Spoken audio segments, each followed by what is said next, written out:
Everyone, welcome to ಸಮಾಧಾನ classes. ಶಬ್ದ ಪಾಠದ 26ನೇ ಪ್ರಶ್ನೆ. ಶ್ರವಣಾತೀತ ಧ್ವನಿ ಮತ್ತು ಅವಧ್ವನಿಗಳ ನಡುವಿನ ವ್ಯತ್ಯಾಸ ತಿಳಿಸಿ. ಮಾನವನ ಶ್ರವ್ಯ ವ್ಯಾಪ್ತಿ 20 ಹರ್ಟ್ಸ್ನಿಂದ 20,000 ಹರ್ಟ್ಸ್ ವರೆಗೆ ಇರುತ್ತೆ.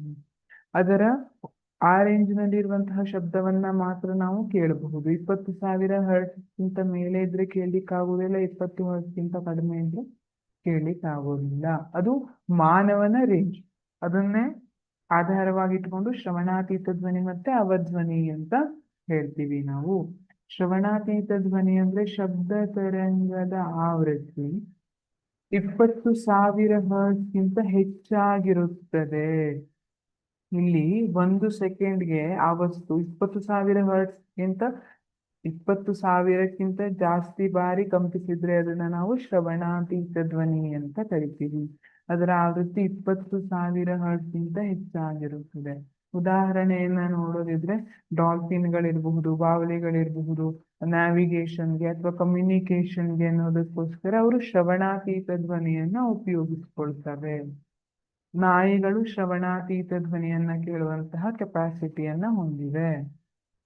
ಅವಧ್ವನಿ, ಹಾಗಿದ್ರೆ ಅವಧ್ವನಿ ಅಂದ್ರೆ ಶಬ್ದ ತರಂಗದ ಆವೃತ್ತಿ 20 ಹರ್ಟ್ಸ್ಗಿಂತ ಕಡಿಮೆ ಇರುತ್ತದೆ. ಅಂದ್ರೆ ನಾವು ಅದನ್ನ ಕೇಳಲಿಕ್ಕಾಗೋದಿಲ್ಲ, 20 ಹರ್ಟ್ಸ್ಗಿಂತ ಕಡಿಮೆ ಇರುತ್ತದೆ.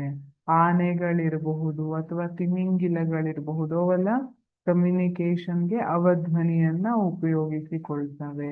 ಕೆಲವೊಂದು ಪ್ರಾಣಿಗಳಿಗೆ ಅವಧ್ವನಿಯನ್ನ ಗ್ರಹಿಸುವಂತಹ ಸಾಮರ್ಥ್ಯ ಇರುತ್ತೆ. ಹಾಗಾಗಿ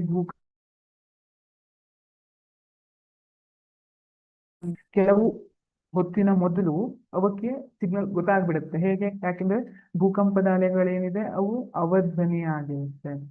ಅಲ್ಲಿ ಆ ಅವಧ್ವನಿಯನ್ನ ಗ್ರಹಿಸುವಂತಹ ಸಾಮರ್ಥ್ಯ ನಮ್ಗಿರೋದಿಲ್ಲ, ಆದ್ರೆ ಕೆಲವೊಂದು ಪ್ರಾಣಿಗಳಿರುತ್ತೆ. ಹಾಗಾಗಿ ಭೂಕಂಪ ಎಲ್ಲ ಆಗೋದ್ಕಿಂತ ಮೊದಲು, ಸುನಾಮಿ ಎಲ್ಲ ಬರೋದಕ್ಕಿಂತ ಮೊದಲು ಕೆಲವೊಂದು ಪ್ರಾಣಿಗಳೆಲ್ಲ, ಸಾಕು ಪ್ರಾಣಿಗಳು ಗಾಬರಿ ಬೀಳ್ತವೆ, ಕೂಗ್ಲಿಕ್ಕೆ ಸ್ಟಾರ್ಟ್ ಮಾಡ್ತೇವೆ ಅಂತ ಹೇಳೋದನ್ನ ನೀವು ಕೇಳಿರಬಹುದು ಅಲ್ವಾ? ಇದೇ ರೀಸನ್. Thank you.